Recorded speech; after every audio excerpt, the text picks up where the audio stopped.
कमीने कभी बोल कर आना, मर्द का बच्चा है तो मैं कह दो सामने। याद रखो, मैं मस्जिद बचाने के लिए, खानखाहों को बचाने के लिए, दरगाहों को बचाने के लिए, वक्फ की जायदाद को बचाने के लिए, जमहूरियत को बचाने के लिए, कानून की बालादस्ती के लिए, इंसाफ के लिए मैं एक बार नहीं 1000 मर्तबा मरने को तैयार हूं। तुम क्या करोगे? तुम जालिम कर रहे हैं ना कि रत्नागिरी की मस्जिद में हमला करते हैं और हजरत पुलिस बैठी हुई है। वेरी गुड, हम भी देख रहे हैं तमाशा ये, हम भी देख रहे हैं तमाशा ये।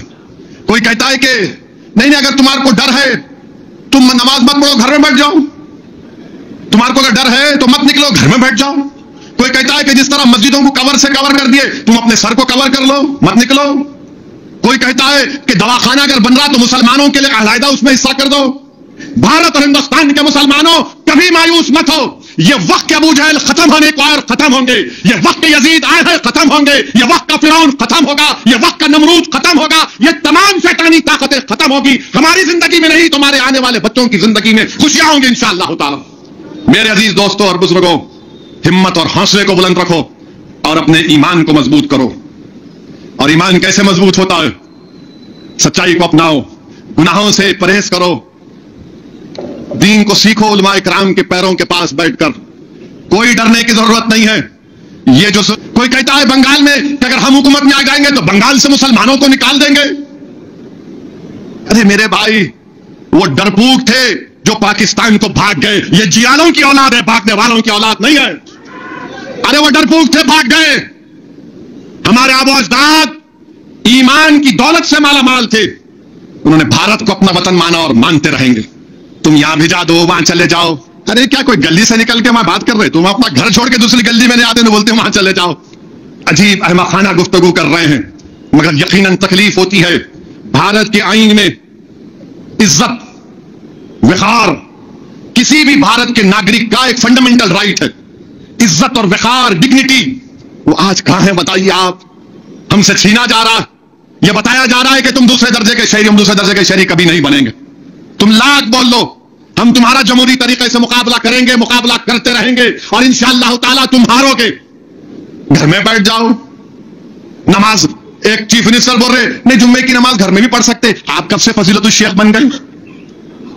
आप कब से अल्लामा बन गए? ये समझ में नहीं आया। अब दीन मैं इनसे सीखूं? नहीं, जुम्मे की नमाज घर में पढ़ ले सकते। अच्छा, और क्या क्या कर सकते हैं घर में? बोलो प्यारे, घर में पढ़ लो। अरे मस्जिद है, फ्रीडम ऑफ रिलीजन है, मस्जिद है, सुबह क़यामत तक मस्जिद रहेगी।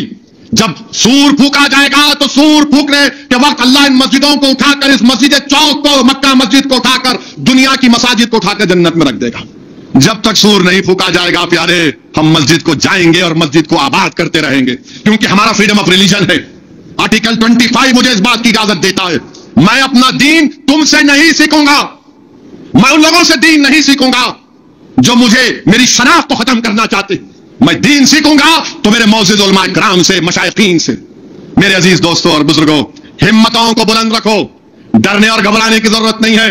अच्छा, एक पिक्चर आई, मैं आरएसएस से और खास तौर से वजीर आजम से और आरएसएस के लोगों से पूछना चाह रहा हूं, छत्रपति संभाजी को बदतरीन अल्फाज किसने इस्तेमाल किए थे?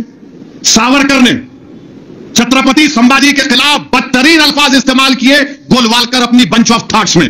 अगर मैं बोलूंगा तो टीवी चैनल वाले रोजा खोलने से पहले मेरे को बताएंगे अरे क्या बोल दिया आप। उन्होंने क्या बोले मालूम इनको तो? क्या वजीर आजम मुत्तफिक है? क्योंकि वजीर आजम बोला अच्छा पिक्चर है। जो उन्होंने गोलवालकर को अपना गुरु कहा, तो गोलवालकर ने छत्रपति संभाजी के खिलाफ जो बात कही थी, क्या उसको काबिल कबूल है? जो सावरकर ने जो बात कही तुम उसको काबिल कबूल मानते हो? अगर नहीं मानते तो फिर इनको क्या करोगे? तुम ये समझ रहे कि हम नहीं जानते क्या कह रहे हैं। और फिर मेरे अजीज दोस्तों और बुजुर्गों, अब तो खबर को तोड़ देंगे, खबरों को तोड़ देंगे। मैं बोल रहा था आपको, वक्फ का कानून बनेगा, कब्रिस्तान तोड़ेंगे, मस्जिदों को छीनेंगे, दरगाहों को छीनेंगे, इवाक्यू प्रॉपर्टीज जो वक्फ है वो छीन लेंगे। हमारे मुखालिफिन जज्बाती तकरीर कर रहे। अरे भाई, जज्बाती तकरीर करना नहीं, सच्चाई को बयान करना। अब खबरों को भी तोड़ने की बात कर रहे हैं।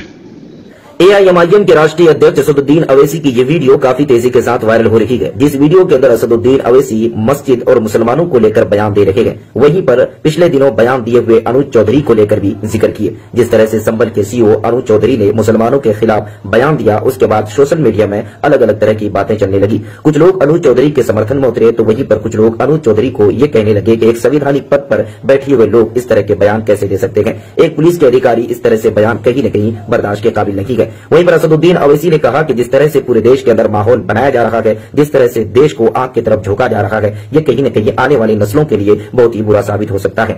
वहीं पर असदुद्दीन अवैसी लगातार वक्फ बोर्ड बिल को लेकर लगातार आवाज उठा रहे हैं और ठीक उसी तरह से इस बयान के अंदर भी वक्फ बोर्ड का भी जिक्र किया और उन्होंने कहा कि जिस तरह से माहौल बनाया जा रहा है, ये कहीं न कहीं वक्फ बोर्ड बिल अगर पास हुआ तो कहीं न कहीं मुसलमानों को और भी परेशानी का सामना करना पड़ सकता है।